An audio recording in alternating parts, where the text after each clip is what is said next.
욥기를 읽으면서 우리가 주의해야 할 것은 욥의 고난과 아픔에 너무 집중하다 보면 말씀을 통해 하나님을 바라보는 것이 아니라 욥이라는 사람을 바라보다 끝날 수 있다라는 것입니다.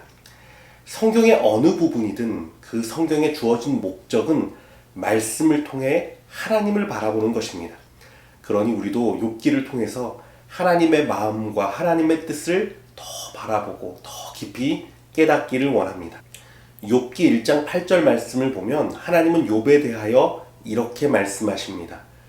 그와 같이 온전하고 정직하여 하나님을 경외하며 악에서 떠난 자는 세상에 없느니라.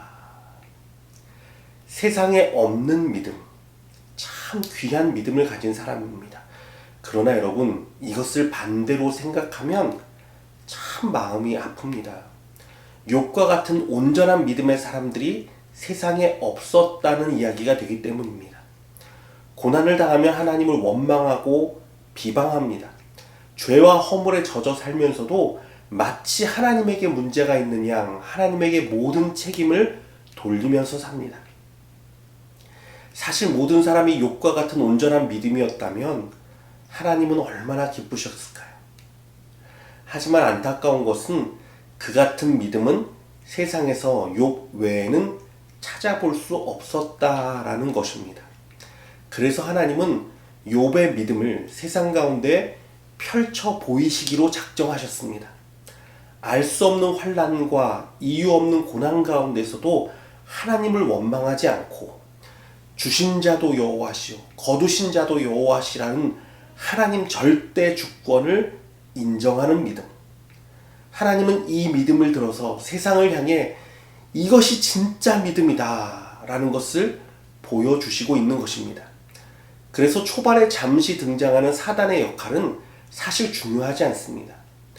뒤로 갈수록 욥의 믿음의 근원을 흔들려 하고 핍박을 주는 것은 오히려 사람들이기 때문입니다. 하지만 하나님은 욥의 믿음을 더욱 정금과 같게 하시고 더욱 온전하게 빚으셔서 가장 아름답게 그를 세워주셨습니다. 여러분, 결국은 하나님밖에 없습니다. 우리의 믿음을 인정해 주시고 온전케 하시고 정금 같게 하여서 가장 아름답고 귀하게 만드시는 분. 오직 이 주님을 바라보며 오늘도 모든 환난과 어려움을 이겨나가는 우리가 되기를 원합니다. 기도하겠습니다. 사랑하는 예수님, 그렇습니다. 오직 주님밖에 없습니다. 모든 상황과 모든 형편 가운데서 오직 우리를 정금 같게 하시고 온전하게 하시고 가장 아름답게 빚어주시는 분 오직 주님밖에 없습니다. 그러므로 우리 성도들 어떠한 상황 가운데서도 이 믿음을 붙드는 자 되게 하시고 예수 그리스도를 붙드는 자 되게 하시고 끝까지 하나님을 신뢰하는 온전한 자들 되도록 오늘도 우리 성도들을 붙들어 주시고 인도하여 주시옵소서. 살아계신 예수 그리스도의 이름으로 기도드리옵나이다. 아멘.